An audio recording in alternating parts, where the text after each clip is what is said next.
Evidências da evolução, registro fóssil. O registro fóssil é valioso porque mostra que o mundo vivo não foi sempre como é agora. A existência dos fósseis mostra que existiu algum tipo de mudança. Os principais subgrupos de vertebrados são, em uma classificação convencional, peixes, anfíbios, répteis, aves e mamíferos. É possível deduzir que a ordem de evolução desses grupos deve ter sido peixes, depois anfíbios, depois répteis, depois os mamíferos, e não peixes, depois mamíferos, depois anfíbios e depois os répteis. A dedução é feita a partir da observação de que um anfíbio, como uma rã, ou um réptil, como um alligator, são formas intermediárias entre peixes e mamíferos.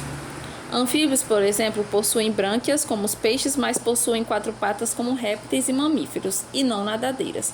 Se os peixes tivessem evoluído para mamíferos e depois os mamíferos tivessem evoluído para anfíbios, as brânquias teriam se perdido e teriam reaparecido durante a evolução dos anfíbios. Peixes, anfíbios, répteis e mamíferos aparecem no registro fóssil na mesma ordem que eles devem ter evoluído. Essa concordância é uma boa evidência da evolução. Evidências da evolução, biogeografia. O estudo da distribuição geográfica dos organismos fornece informações sobre como e quando as espécies podem ter evoluído. A distribuição geográfica dos organismos na Terra segue padrões que são melhor explicados pela evolução em combinação com o movimento das placas tectônicas ao longo do tempo geológico. Grandes grupos de organismos que haviam evoluído antes da separação do supercontinente Pangeia, há cerca de 200 milhões de anos, tendem a estar distribuídos globalmente.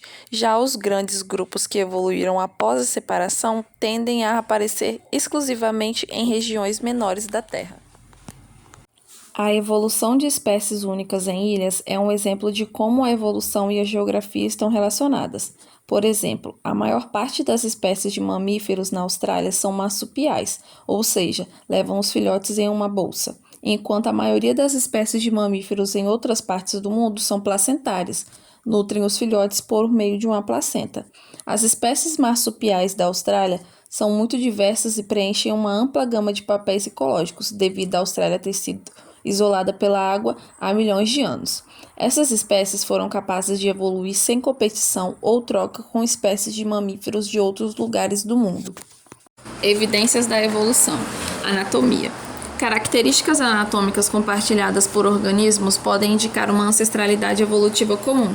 Se 2 ou mais espécies compartilham uma determinada característica física, como uma estrutura óssea complexa ou um plano corporal, elas podem ter herdado essa característica de um ancestral comum. Características físicas compartilhadas devido à história evolutiva são chamadas de homólogas. Um exemplo clássico são os membros anteriores de baleias, seres humanos e aves. Visto de fora, eles parecem bem diferentes, uma vez em que estão adaptados para funcionar em ambientes diferentes. No entanto, se você olhar a estrutura óssea dos membros, verá que a organização dos ossos é extremamente semelhante. É pouco provável que essas estruturas tenham evoluído independentemente em cada espécie. O mais provável é que o layout básico dos ossos já estivesse presente em um ancestral comum de baleias, humanos e aves.